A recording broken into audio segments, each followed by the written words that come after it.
We spoke yesterday with Ukrainian MP Inna Sovsun specifically about Polish jets that were to be dropped off at a US airbase in Germany and then sent to Ukraine to help defend against the Russians. A lot has changed in the last 24 hours in the skies and on the ground, so we brought Inna back.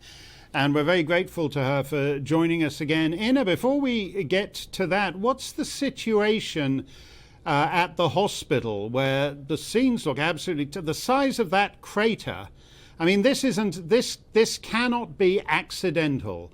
As we just talked about yesterday, they're firing on nothing but civilian targets. They're firing on apartment blocks, they're firing on kindergartens, and they're firing on hospitals. Is there any word on the situation at the hospital? On that hospital in Mariupol, they're still trying to figure out if people died or not. So we do not have any exact information on the number of casualties. We just have seen the pictures of people being saved from the hospital. So that was a children's hospital, but that it also had the maternity ward. So there were many pregnant women over there. So I have seen those terrible pictures of pregnant women leaving the hospital, their faces covered in blood, but luckily those are alive. But we are still learning about the situation over there. I've seen a desperate video recorded by the mayor of the city of Mariupol, and he's completely devastated. He's saying that this is an act of evil, an act of monster doing that, targeting the children. And this was, as you can see, the damage, the level of damage done, that was specifically targeted. It was specifically targeted with some serious missile, and that is just inhumane what they did. I just do hope that people did manage to hide in the bomb shelter, and we wouldn't know about too many casualties. But I think they're still learning about that. But while we were still trying to figure out if people died in that in Mariupol, we learned about another missile attack in the city of Zhytomyr. And again, we are still learning about what happened there, but it seems like in Zhytomyr they were targeting the infrastructure, the heating stations. That is what they're targeting. And this is happening every day, and we never know where it's going to hit next. And every day we wake up and we learned about the next missile strike with people dead, including children. Like, not a single night has passed that we didn't learn about the death of children here in Ukraine, and that's just terrifying. This morning, 2 babies under the age of 1 were killed in another missile strike. That's just terrifying. Yeah, it's absolutely horrible to see some of these pictures of the children lying in the street dead, and to know that these are conscious choices made by a very powerful military not to take on other militaries and not to take on military targets, but to just look at the map, see where the children's hospital is, and put a missile through it. Absolutely incredible. Meanwhile, we have Western nations that are still sort of talking about helping you as if it's something they should have a meeting about next week and then maybe take a vote in 3 weeks' time and then maybe ship you something at the end of April. You were rather critical about Antony Blinken, the US Secretary of State, when he said that Ukraine was an inspiration to the world. And you snapped back that you don't want to be an inspiration. You want your normal lives back. And instead now everyone's just wearing the little flag pins and saying how fantastic and inspiring you are. But you actually need some practical help. Yeah, exactly. And I mean, I appreciate all the support we are getting from the people. And we are seeing that people are truly supportive of the Ukrainians and our fight against the Russians.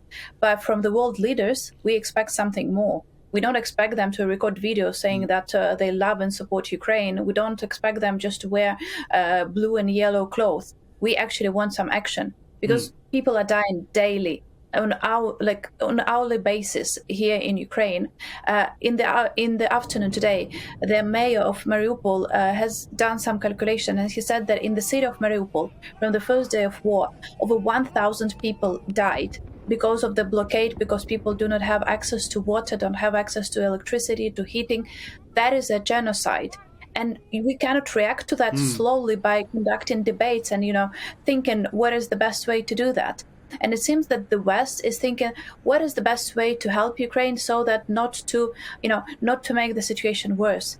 How much worse can it get? Just 2 hours ago, we learned from the British media, actually, that the British intelligence is saying that the Russians are saying that Ukrainians might be using the chemical bombs in Ukraine. That is, of course, making no sense, but that does mean that the Russians are preparing the informational background for using the chemical weapons here in Ukraine. And the prospect of that is just terrifying. It's mind-numbing. It's so scary being here and knowing that we can be targets of that attack by the chemical weapons. I can't understand how people can be conducting negotiations and why people are still concerned that this argument that I still hear, like, if we get involved, Putin will react and he will attack us. What needs to be understood is that Putin does not need a real reason to attack. If he wants to attack, he will attack. He can say that, Swedish flag is the same colors as Ukrainian, so Swedes are supportive of Ukrainian Nazi regime, so I'm going to attack them. He doesn't really need a reason. Like he didn't need a reason to attack us.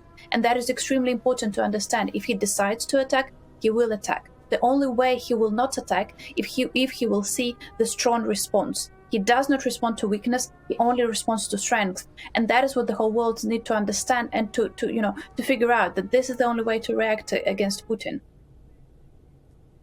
Well, and it's also clear that's why he bombs hospitals and children's hospitals, is that he doesn't care what the world thinks. Are you upset about this Polish situation? It's not clear to me quite how it got into the mess it did. But it's the sort of thing that should have been done quietly between Washington and Warsaw. And instead, for some reason, it was all over the newspapers and TV and radio.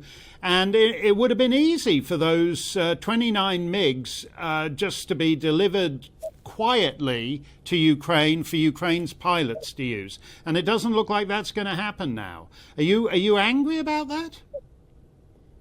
Well, I'm looking at pictures of dead Ukrainian children, and I try to imagine the pain of the parents, and I just wish someone tried to explain to the parents of those kids what are the technical reasons why we cannot deliver those MiGs to the Ukrainian pilots. I'm sorry, that is just unacceptable. That is not what the Western civilization is built upon. We cannot be negotiating on the price of the human life. And that is what is happening right now.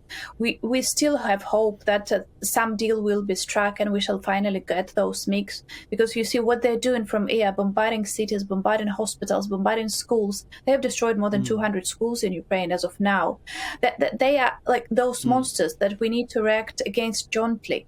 And yes, we are frustrated that the deal with the Polish side has been stuck as of the moment. I hope it is stuck and not completely gone, but every day of delay is resulting in more and more victims of Putin. So we really hope for faster response from all sides. Well, it's really every hour of delay. What you need to happen is for some of these Western ministers who've said, "Oh yes, we're thinking of sending some anti-air defenses to Ukraine," to say, no, we actually sent them yesterday and they're arriving this afternoon. We need action now and not talk. That's the Ukrainian way of looking at it, isn't it? Yeah, exactly. They are killing us here, like in great numbers. They are threatening our lives. They're threatening our children. And I really want the West to react faster. It's unacceptable. I'm representing the most pro-European, pro-Western party in the parliament. We have always trusted that the West will actually act according to the values that it proclaims. And now we do feel, betrayed that we are left to fight against this evil, this barbaric civilization, this barbaric nation on our own. Well, hang on in there, Inna, and stay safe. We're thinking about you. It's incredible to think that it's not even 2 weeks since life in these cities was perfectly normal. People were walking around, going and having a coffee and meeting friends. And now there's missiles coming through the windows and blowing the places apart. Stay safe, Inna. It's always good to see you, and we'll talk again.